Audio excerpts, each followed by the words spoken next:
I'd just like to start by acknowledging that we're on the ancestral and traditional and unceded territory of the Coast Salish people, and in particular the Musqueam, Squamish, and Tsleil-Waututh people, and we're eternally grateful to be visitors on their land.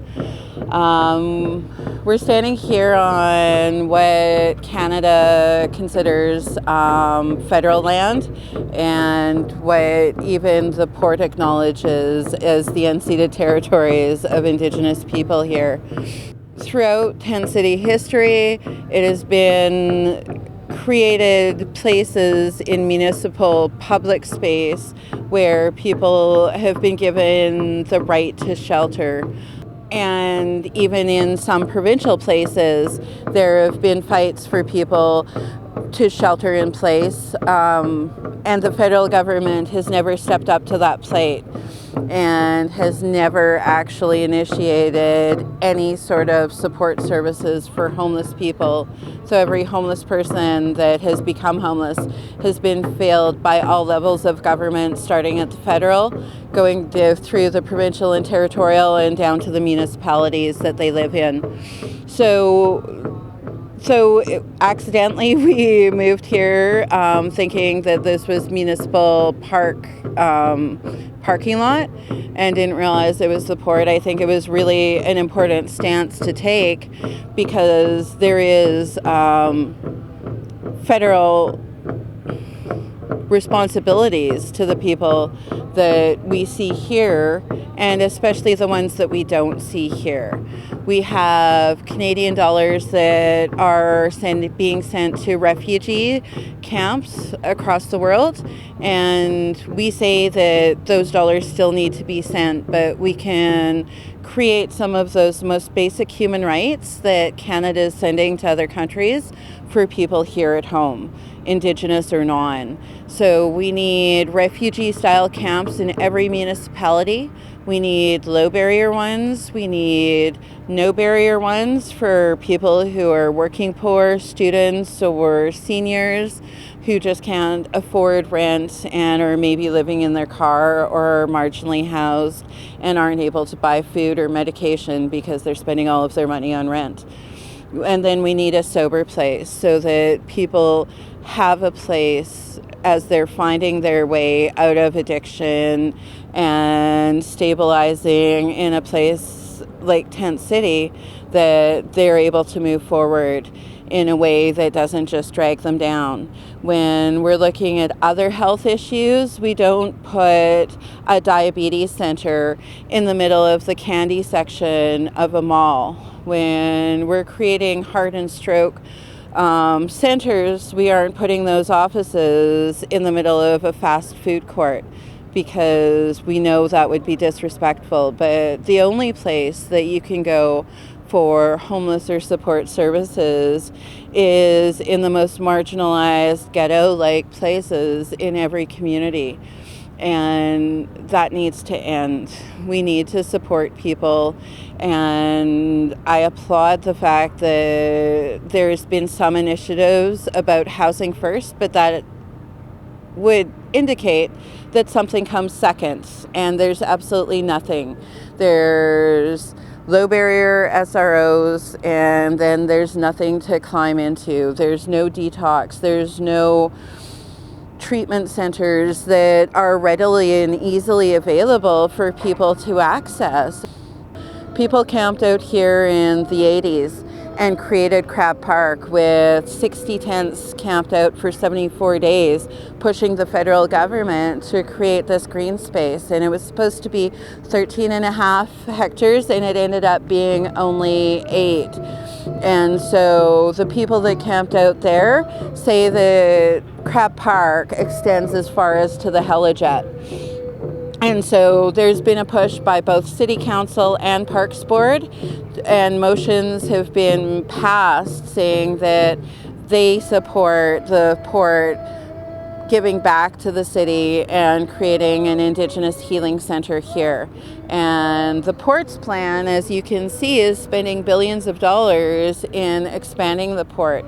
We've already had one chlorine spill that put many people at risk and harmed a few people that ended up in hospital because of this toxic spill.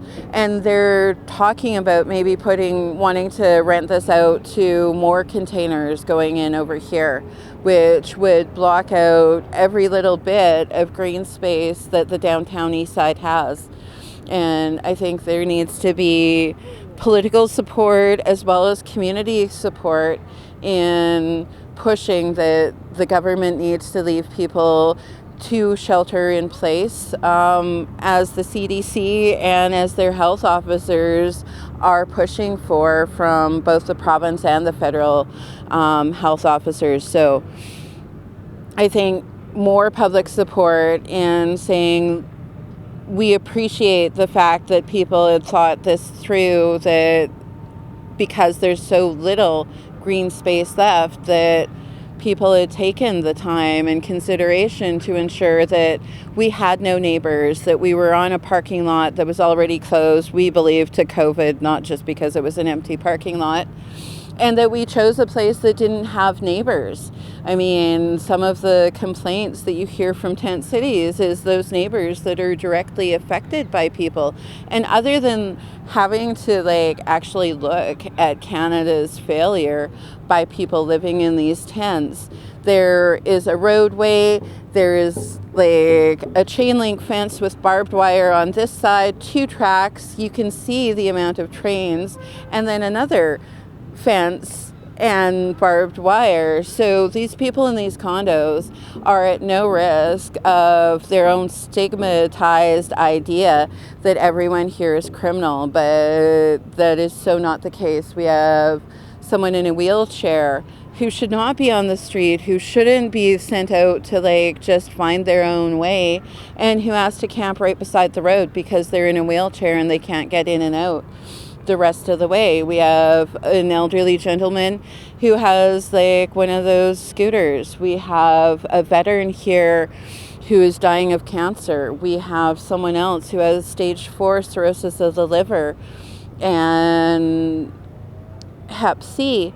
And when the province and the premier takes away an initiative to house people throughout the COVID crisis, rather than doing what many other cities and provinces have done in housing the most vulnerable, not the most visible, they've ensured that people that are 65 and older, as well as underlying health conditions who are at most risk of COVID, we're going into housing first. And up until April 24th, BC Housing had held the line that the most vulnerable, not the most visible, were going to be housed. And then John Horgan and Mike Farnsworth took that away from Housing and Health, and the Public Safety and Solicitor General in charge of policing and no knowledge or background in health or housing then decided to house the most visible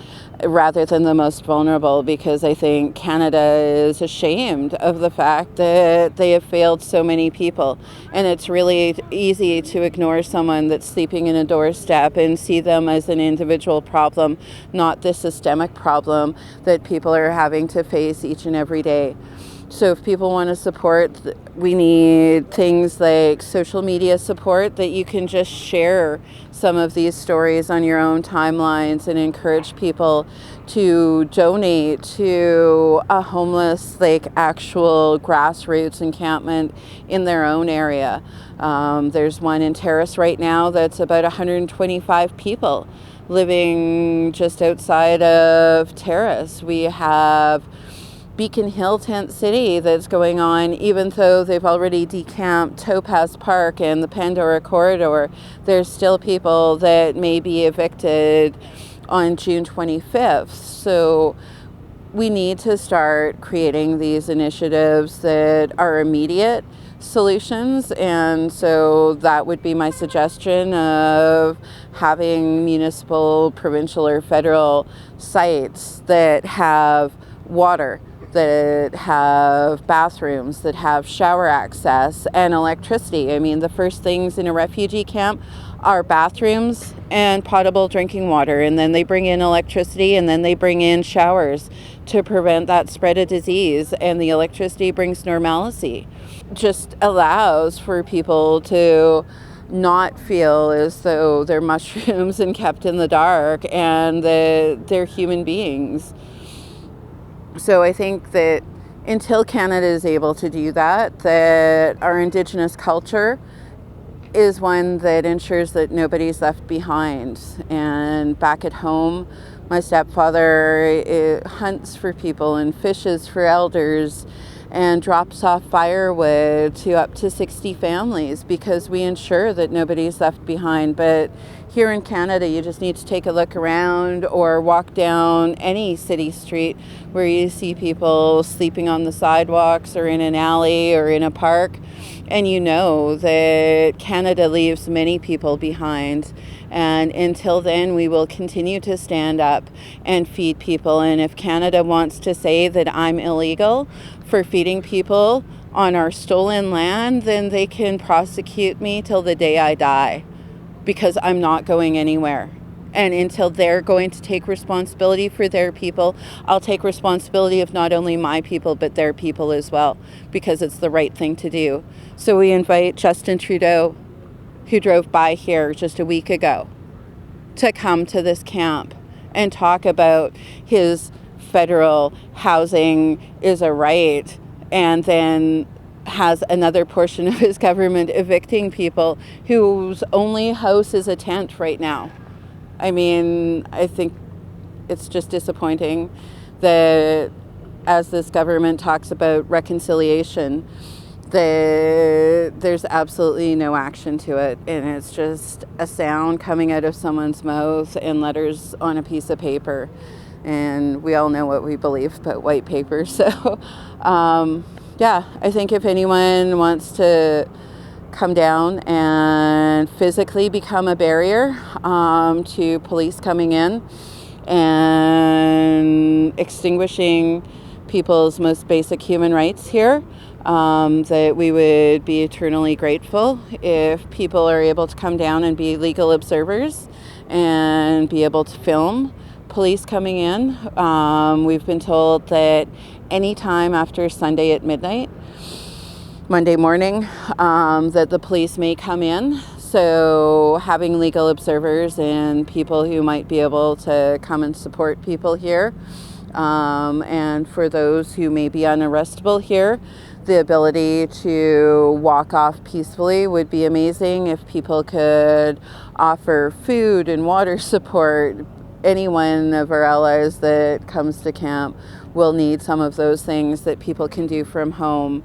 People can drop off dry socks, warm blankets, or maybe work with us to come and pick up a load of wet blankets and take them home, launder them, and bring them back so that we can keep our people dry and warm throughout this occupation. And we encourage everyone who maybe their housing is not a big, important issue. We do have a marsh here that is housing numerous species that are going to be extinguished with more port expansion. So we encourage our environmental allies to come and really occupy this space to push this federal government not to just address the housing issue, but the issue of extending Crab Park and bringing in Indigenous Healing Center, which would help create like some support and stabilization so that maybe people can climb out of homelessness with a bit of hope rather than what they're currently left with. And so thank you very much.